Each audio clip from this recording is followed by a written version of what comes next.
Vocês estão felizes? Vocês estão felizes? Amém. Vocês estão aqui? Amém. Vocês estão felizes? Amém. Queridos, eu e você, nós vivemos em um mundo que ele busca paz, queridos. Essa paz interior onde as pessoas buscam de forma frenética, queridos. Elas buscam e não encontram. Elas buscam paz nas suas realizações, nos seus relacionamentos, muitos em conquistas, status, fama. E as pessoas vivem correndo atrás de paz. Assim como eu e você antes de encontrarmos Jesus. Nós podemos resumir a vida da maioria das pessoas, ou de todas as pessoas que não nasceram de novo, queridos, em busca de paz. Elas estão procurando essa paz que eu e você hoje temos, queridos. E existe uma paz que ela excede todo o entendimento. Todo entendimento humano, queridos. Filipenses capítulo 4, versículo 7, a palavra de Deus fala assim: e a paz de Deus, que excede todo o entendimento, guardará os vossos corações, os vossos sentimentos em Cristo Jesus.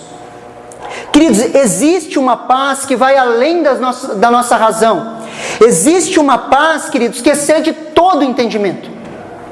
Que excede todo entendimento. Que guarda o nosso coração. Existe uma paz, queridos, que excede todo entendimento. E essa paz, queridos, é uma promessa de Jesus para mim e para a sua vida. Abram comigo em João capítulo 14, no versículo 27. Evangelho segundo João, capítulo 14, versículo 27.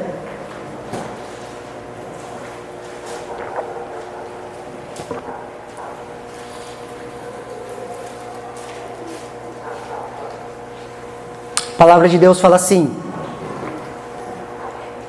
deixo-vos a paz, a minha paz vos dou. Não vos dou como o mundo dá. Não se turbe o vosso coração, nem se atemorize. Queridos, essa é a paz que Jesus nos promete. Essa é a paz que Jesus nos dá. Não é a paz do mundo, queridos. A paz do mundo nós poderíamos resumir como ausência de guerra. Não tendo guerra, estamos em paz. Essa é a paz que o mundo dá, queridos. Mas a paz que Jesus nos promete, queridos, é uma paz independente das circunstâncias. Não importa o que está acontecendo ao nosso redor, dentro de nós temos uma paz que excede todo entendimento, excede toda razão, excede toda circunstância. E essa é uma promessa para mim e para a sua vida.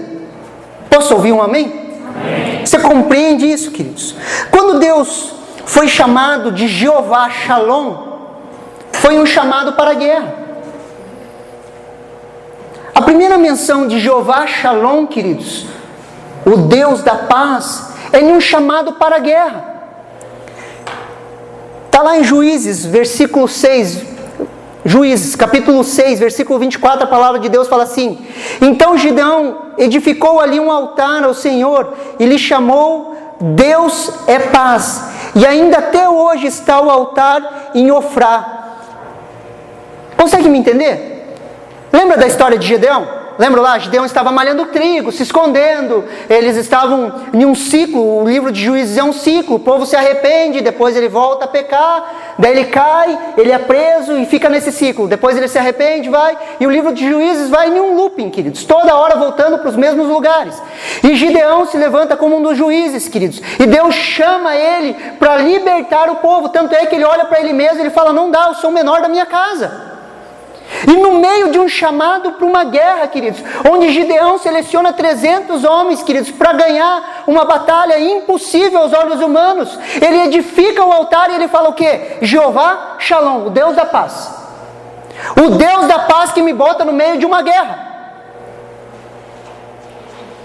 Consegue me entender? Independente das circunstâncias, Deus é a nossa paz.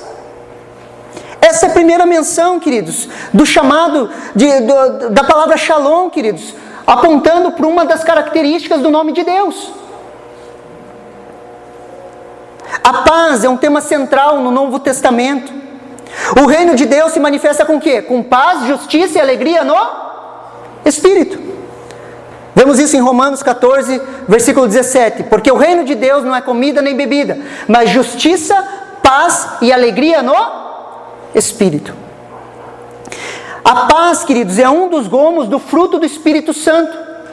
Um dos gomos do fruto do Espírito Santo, não é dos frutos, é um fruto com vários gomos, várias manifestações, e um desses gomos, queridos, é a paz. Gálatas capítulo 5, versículo 22 e 23, a palavra de Deus fala assim: mas o fruto do Espírito é amor, alegria, paz, longanimidade, benignidade, bondade, fidelidade, mansidão, domínio próprio, e contra essas coisas não há lei.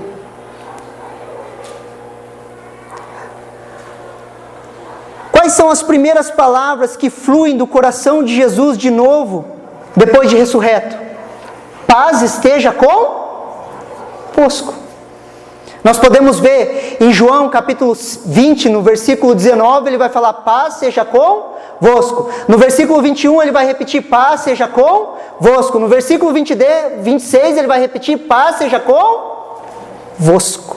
A principal coisa que Jesus ressurreto e exaltado quer que saibamos é que nele o homem tem a verdadeira paz. Por isso que todas as vezes que Jesus, depois de ressuscitar, ele encontrava os seus discípulos, o que ele falava? Paz seja convosco. É um tema central, queridos, nas nossas vidas. Não sei com você, queridos, mas é uma guerra interior para nós compreendermos isso. Sim ou não? Ou só sou eu que parece que foi batizado num pote de vinagre, que às vezes acorda atribulado? Você também às vezes acorda atribulado, queridos? Daí você tem que renovar sua mente e ficar brigando com você mesmo, falando: queridos, eu tenho paz, eu tenho paz. Aí você vai se acalmando, entregando. Ou você acorda todo dia assim, santificado assim, quase tipo Enoque assim.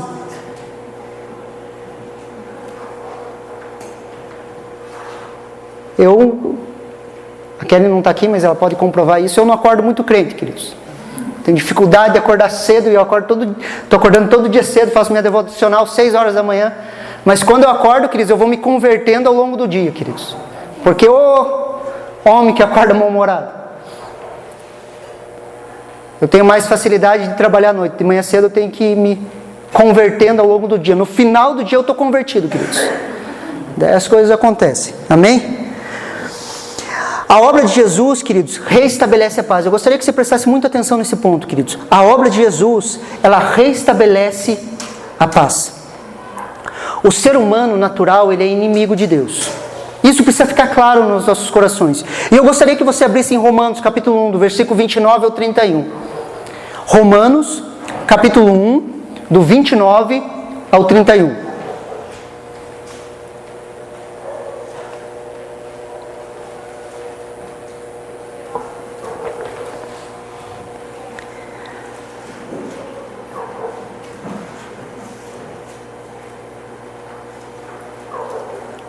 Romanos, capítulo 1, do versículo 29 ao 31. A palavra de Deus, ela fala assim: estão cheios de todo tipo de injustiça, perversidade, avareza e maldade. Estão cheios de inveja, homicídio, discórdia, engano e malícia. São difamadores, caluniadores, inimigos de Deus, insolentes, arrogantes, orgulhosos, inventores de males, desobedientes aos pais, insensatos, desleais, sem afeição natural e sem misericórdia. Se você for ver o contexto, queridos, Paulo está fazendo uma descrição do ser humano. E um dos pontos é que sem Jesus, eu e você somos inimigos de Deus. Queridos, sem Jesus, eu e você nos tornamos inimigos de Deus, por natureza. Eu e você não somos pecadores porque nós pecamos. Nós somos pecadores porque Adão pecou lá atrás. E todos nós nascemos debaixo desse jugo. Todos nós nascemos debaixo dessa escravidão. Todos nós nascemos debaixo do pecado de Adão, queridos. E a nossa natureza foi corrompida, o nosso DNA foi corrompido. Por isso que é necessário nascer de novo. Efésios capítulo 2, do versículo 13 ao 18. Se você for bom de referência, aí vai rapidinho lá. Efésios capítulo 2, do versículo 13 ao 18.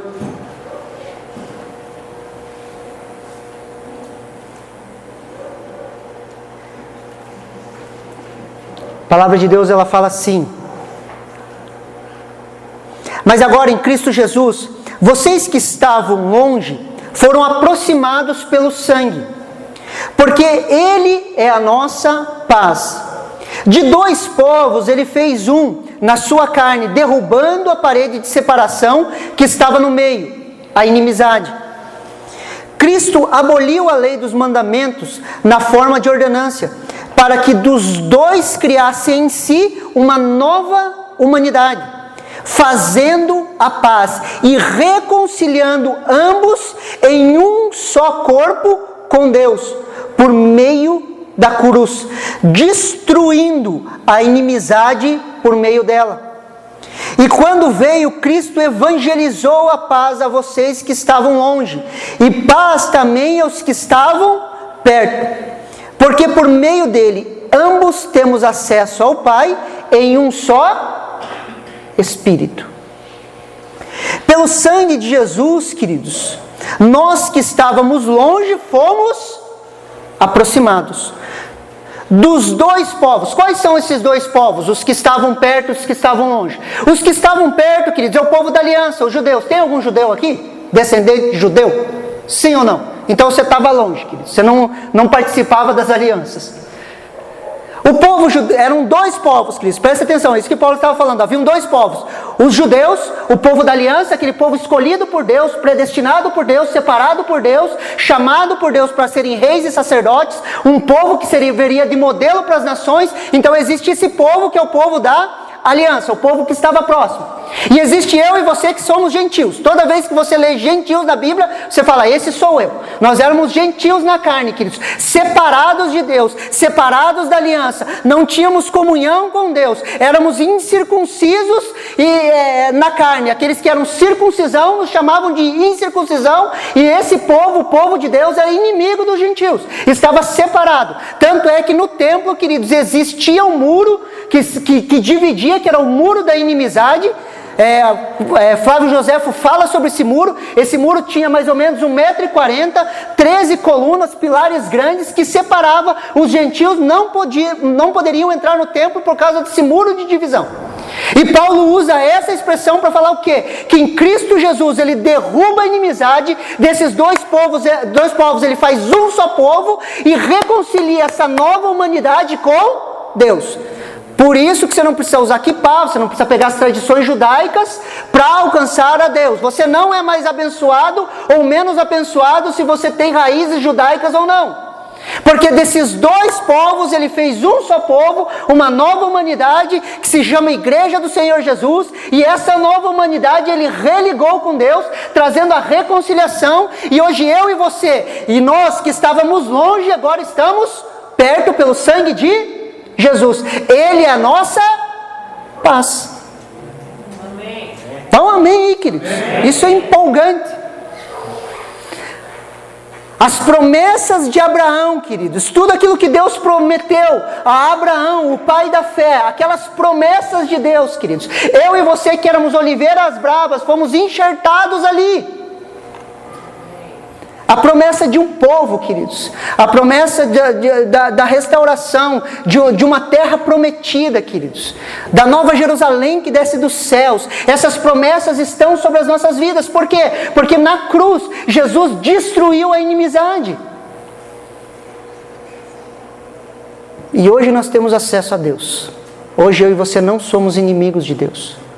Ele é a nossa paz. Ele fez uma nova humanidade.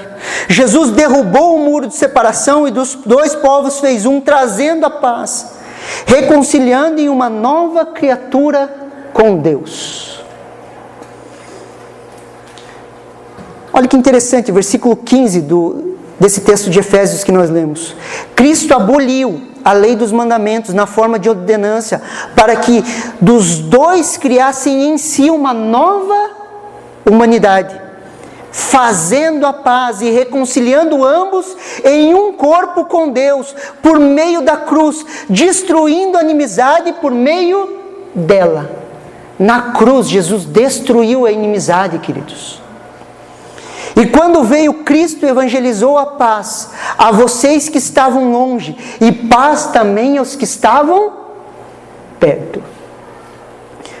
Hoje eu e você temos paz com Deus. Aquele que não nasceu de novo está debaixo da ira de Deus. Preste muita atenção aqui. As pessoas que não nasceram de novo, queridos, elas estão debaixo da ira de Deus. Isso é muito sério. Nós precisamos entender e compreender isso. Aqueles que não nasceram de novo estão debaixo da ira de Deus.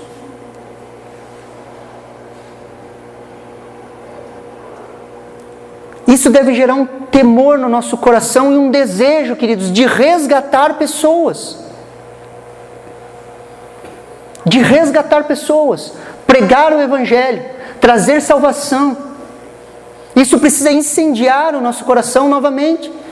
De alguma forma, na nossa caminhada, nós vamos esquecendo. De repente, as nossas amizades só são de cristãos. Você olha para o lado, você vai na casa de alguém, é sempre pessoas da igreja. Tem algo errado com isso, pastor? Não, não tem. Mas a gente acaba se acostumando com a bênção, amém? Com a presença, com o agir de Deus. E nós nos esquecemos das pessoas que estão lá fora. Você lembra quem você era sem Jesus? Sim ou não? Se você não lembra, você tem que se relembrar, queridos. Dos sentimentos, pensamentos, desejos que haviam no seu coração. Da falta de paz. Esses dias eu sonhei, queridos, assim, que eu não tinha casado com a Kellen, que eu não tinha me convertido, que as coisas não estavam acontecendo. E eu sonhei que eu era aquela pessoa que eu era 20 e poucos anos atrás, queridos. E eu estava conversando com a minha mãe, sendo um cara extremamente grosso, estúpido, e eu acordei assustado, eu falei, nossa... E eu lembrei de todos os sentimentos que eu tinha antes de eu nascer de novo. A inimizade contra Deus. Jesus não veio para condenar o mundo, amém? Mas por que Ele não veio para condenar o mundo? Porque o mundo sem Ele já está condenado. Simples assim. Todo aquele que crê não será condenado. Mas o que não crê já está... São realidades, queridos, que nós precisamos enfrentar. Quando nós olhamos para as pessoas que não têm Jesus, nós temos que entender isso, queridos, que eles necessitam da pregação do Evangelho. Posso ouvir um amém? Amém. Mesmo, queridos, os que nasceram de novo, podem se tornar inimigos de Deus. Tiago, capítulo 4, versículo 4, a palavra de Deus fala assim: adúlteros e adúlteras, não sabeis vós que a amizade do mundo é inimizade contra Deus? Portanto, qualquer que quiser ser amigo do mundo, constitui-se inimigo de... Tiago estava escrevendo para quem? Para crente ou para não crente? Ele estava alertando os crentes, querido. A amizade com o mundo nos torna inimigos de Deus. Mas como viver a paz, queridos? Como andar em paz em um mundo caótico? Essa deve ser a sua pergunta. Essa é a minha pergunta. Como andar em paz, queridos? No meio de tanta confusão, no meio de tanto medo, de tanta mentira, de tanta insegurança política que nosso Brasil sofre, de tanta instabilidade econômica que nós estamos vivendo, de toda essa pandemia, como viver em paz, queridos? E eu gostaria de compartilhar um pouquinho com vocês isso. Abram comigo em Filipenses, no capítulo 4, do versículo 4 a 8.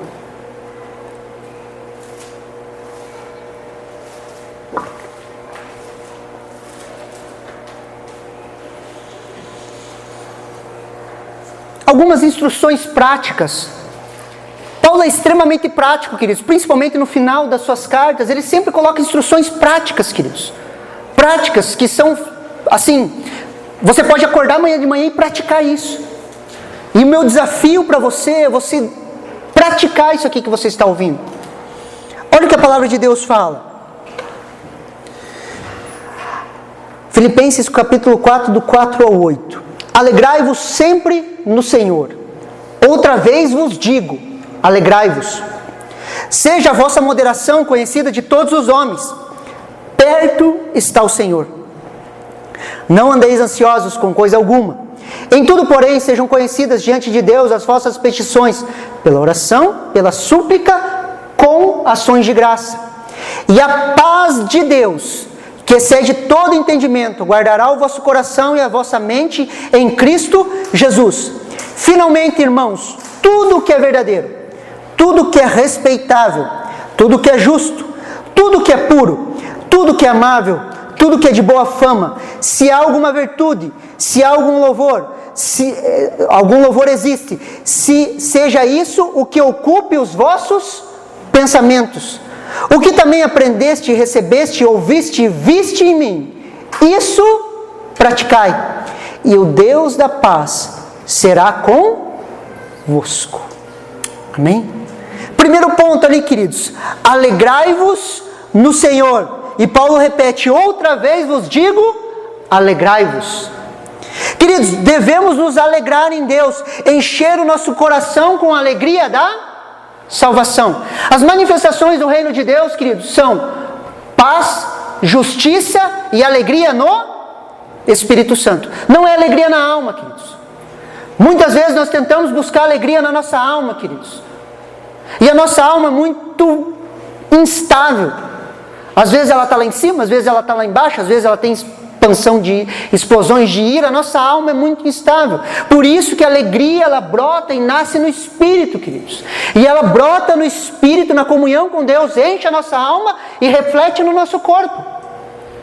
Por isso que um coração alegre formoseia o rosto. Ela nasce no Espírito, toca a alma e se manifesta no nosso corpo. O capacete da armadura de Deus, queridos, é o capacete da salvação. Os nossos pensamentos devem ser pensamentos de salvação. Por isso que nós colocamos o capacete da salvação. E os nossos pensamentos têm que girar em torno da salvação que há em Cristo Jesus. E quando eu começo a meditar na salvação, queridos, a alegria dessa salvação enche o meu coração e eu posso me alegrar. Eu começo a lembrar de quem eu era em Jesus, de quem eu sou em Cristo Jesus, e o que Jesus tem feito na minha vida. Não tem como não se alegrar. Se você nasceu de novo, queridos, você teve uma experiência com Jesus, você lembra quem você era. E eu vou falar para você, você não prestava. E se você acha que você prestava, você tem que buscar arrependimento. Tirando Jesus de nós aqui, queridos, vivo falando isso para você, nenhum presta. Por isso que não há espaço para um espírito religioso. Não há espaço para você ficar olhando para o outro falando, eu sou melhor do que ele, pastor. Ah, pastor, eu não falo isso. Mas quando você fala, ó, pastor, o que aquele lá está fazendo? Você está falando, eu sou melhor do que ele, eu não faço aquilo que ele faz. Sim ou não? Quando eu começo a meditar, queridos, na salvação que é em Cristo Jesus, essa alegria vem enchendo o meu coração, queridos. Ao entendermos a salvação, temos um sentimento de devedores. Preste atenção aqui em mim. Deus não deve nada para você. Deus não deve nada para você. Ah, pastor, mas eu nunca pensei que Deus devesse alguma coisa. Quando algo está errado na sua vida, o que você fala? Por que Deus você permitiu? Achando que Deus devia alguma coisa para você. Queridos, nós devemos tudo a Ele. E quando essa base está fundamentada na nossa vida, nós entendemos que tudo é dEle, por Ele e para Ele. Queridos, eu fundamento isso nos meus pensamentos. Eu crio uma estrutura de pensamento de louvor a Deus. Eu começo a entender que tudo é dEle, queridos, que partiu dEle a iniciativa de enviar Jesus, que não fui eu que atraí Ele, mas Ele se dispôs a morrer por mim, eu ainda sendo pecador. Quando eu entendo isso, queridos, quando eu compreendo isso, queridos, nasce dentro de mim um sentimento de dívida. Meu irmão estava no seminário, meu irmão é pastor, e no seminário ele estava em uma conversa com o seminarista. Meu irmão já era pastor quando ele fez seminário, e o seminarista falou assim: nós entregamos tudo para Deus, eu deixei a minha casa, a minha família. Daí meu irmão me contou, eu falei, mas entregou tudo o que? Ele não tinha nada?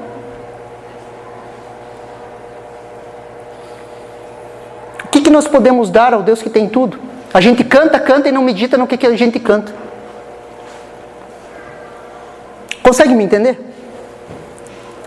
Nem que eu entregue tudo, queridos, nem que eu coloque meu corpo para ser queimado, como Paulo descreve em Coríntios capítulo 13, nem que eu entregue tudo.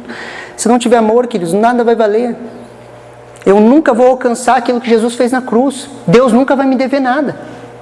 E quando eu entendo que eu devo a Ele, pela salvação que é em Cristo Jesus, eu sirvo as pessoas com alegria. Eu vivo igreja, queridos. Eu começo a olhar para os meus irmãos com olhos de amor, porque eu devo para Deus. Pedro, tu me amas, apacenta as minhas ovelhas. Pedro, tu me amas mesmo, cara? Você me ama, cara? Então apacenta as minhas ovelhas. Ame as pessoas, cuide das minhas ovelhas. Você consegue me entender? E quando esse sentimento de dívida enche o meu coração, eu começo a servir pessoas, sem esperar nada em troca. Sem esperar que elas sejam minhas amigas, sem esperar que elas retribuam o favor que eu estou fazendo, simplesmente eu amo. E a alegria da salvação enche os nossos corações. Paulo continua e fala, sejam pessoas moderadas. A moderação, queridos, é uma arte que se conquista e se desenvolve com tempo e comunhão com Deus. Nós vivemos em uma sociedade, queridos, que está cada vez mais o quê? Polarizada, sim ou não? A nossa política é polarizada, queridos. A teologia é polarizada. Os extremos, queridos. E Paulo fala, sejam moderados. E a moderação, queridos, em qualquer área, queridos, das nossas vidas, ela se desenvolve, queridos, com o tempo e com a comunhão com Deus. Só tempo não adianta, queridos. É tempo e comunhão com Deus, para que o Espírito Santo, que é um Espírito de poder, amor e moderação, molde o caráter de Jesus em nós. E essa moderação vai sendo conhecida pelas pessoas. Você já conheceu alguém instável? Instável. Não estável, instável. Cara assim, vai no ritmo, compreende, ouve. Isso é moderação. Você já tentou conversar com alguém que está polarizado em algum dos cantos? Sobre qualquer assunto? É rolo, queridos. É rolo. No meio da teologia, sim, queridos. Pegue temas sobre soterologia, doutrina da salvação. É polarizado, queridos. Responsabilidade humana, livre-arbítrio, não predestinação. Deus não tem responsabilidade humana na salvação. Deus tem seus eleitos. Queridos, é uma briga que eu não vejo moderação, eu não vejo o Espírito Santo agindo no meio disso.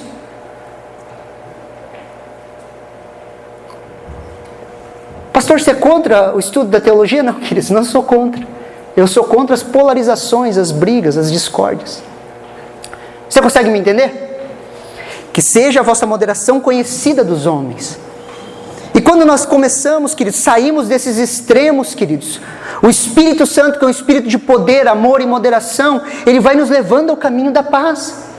Porque nas polarizações, queridos, a falta de moderação vai nos levar às polarizações, e nas polarizações eu sempre estou vendo inimigos tentando convencer os outros, dizer que meu ponto de vista está certo e o dele está errado. Como essa pessoa é burra, porque ela pensa diferente do que eu. Sim ou não? Já percebeu isso? E nós precisamos trabalhar isso, queridos, para essa paz não ser roubada de nós. Ponto 3 ali que Paulo fala, queridos. Não devemos andar ansiosos. O corpo humano, queridos, não foi feito para andar ansioso. A ansiedade mata, queridos. Levar diante do Senhor os nossos pedidos e compartilhar com Ele as nossas angústias e aflições. Versículo 3 do texto que nós estávamos lendo, a palavra de Deus fala assim: não andeis ansiosos por coisa alguma, antes em tudo sejam os vossos pedidos conhecidos diante de Deus, pela oração e súplica com ações de graça. E a paz de Deus, que excede todo entendimento, guardará os vossos corações e os vossos pensamentos em Cristo Jesus. Queridos, devemos orar, suplicar e oferecer ações de graça. A ansiedade, queridos, é combustível para a oração. Vou repetir. A ansiedade é combustível para a oração.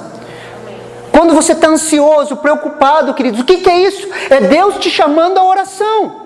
Por isso que Paulo fala, não andeis ansiosos. Não que a ansiedade não vai vir sobre a vida do crente. O que Paulo orienta para não andar ansioso, não viver ansioso. Mas quando a ansiedade vir e encher o seu coração, você deve orar, suplicar com ações de graça. Então, sem ansiedade, queridos, nós não vamos orar, nós não vamos suplicar e nós não vamos oferecer ações de graça. Use a ansiedade ao seu favor, queridos. Súplica tem a ver com pedido, oração, e ações de graça com gratidão. Eu e você devemos ser gratos, finalizar sempre as nossas súplicas e orações com gratidão. Relembrar aquilo que Jesus tem feito nas nossas vidas. Quantas vezes eu e você estamos inquietos, queridos? Quantas vezes eu e você estamos atribulados, com a nossa alma bagunçada? E você entra em um período de oração, queridos. Você é envolto pela presença de Deus. Você é envolto pelo agir de Deus. O Espírito Santo começa a falar com você, te envolve. Já aconteceu isso com você, sim ou não? Sim. Aquele agir de Deus, aquele mover de Deus, a unção do Espírito te envolve. De repente você sai de lá, você nem lembra. Parece que você sai desse lugar aqui, você vai para outro lugar. E não parece, acontece isso mesmo, queridos. Nós saímos desse lugar. Sim ou não? Já aconteceu com você? Não deixe a ansiedade tomar conta do teu coração. Vá diante de Deus, ore, use isso a teu favor. Queridos, você acha que o sapo pula porque ele quer? O sapo pula por necessidade, queridos.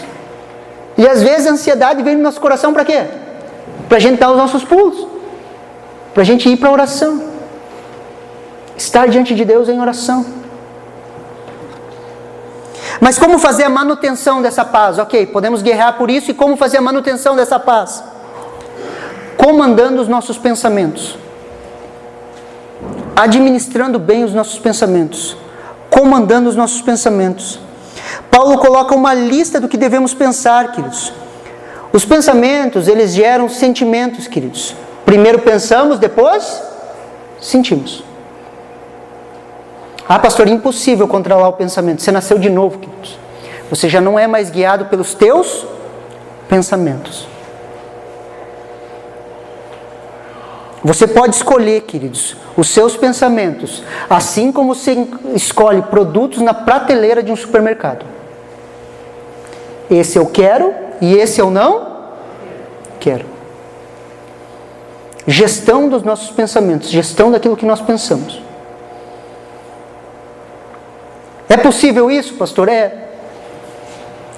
Minha cabeça, queridos, era tipo o Fantástico Mundo de Bob, para quem já assistiu esse desenho.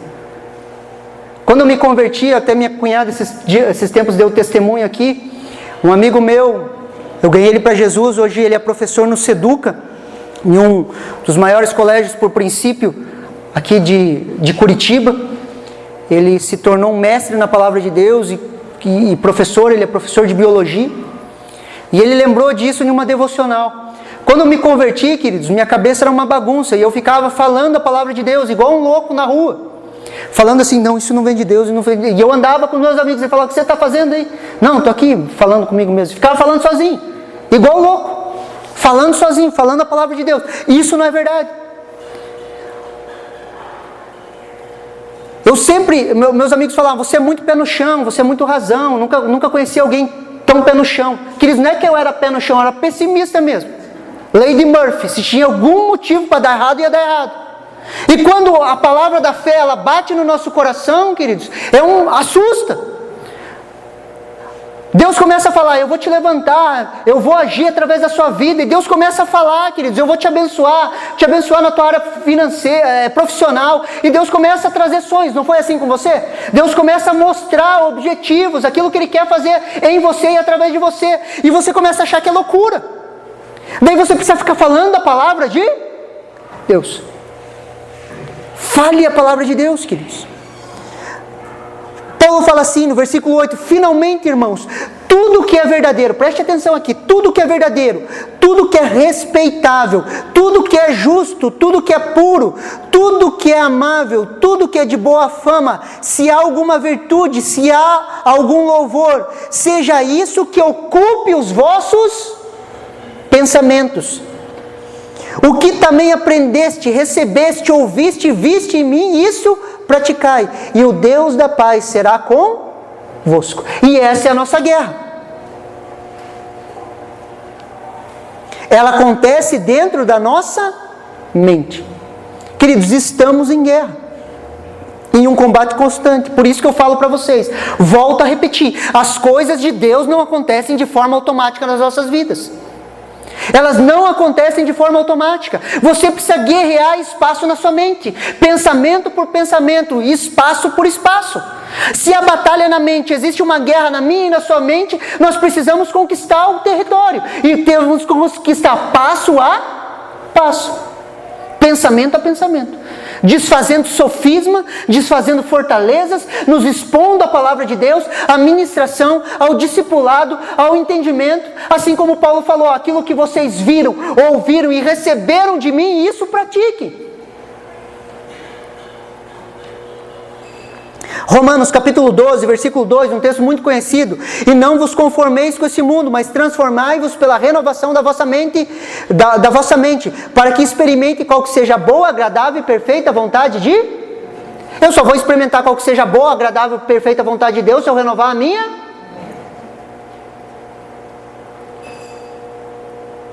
Para onde temos nos inclinado? Eu quero finalizar com esse texto, eu gostaria que esse texto você abrisse. Abra comigo em Romanos, capítulo 8, do versículo 5 a 8.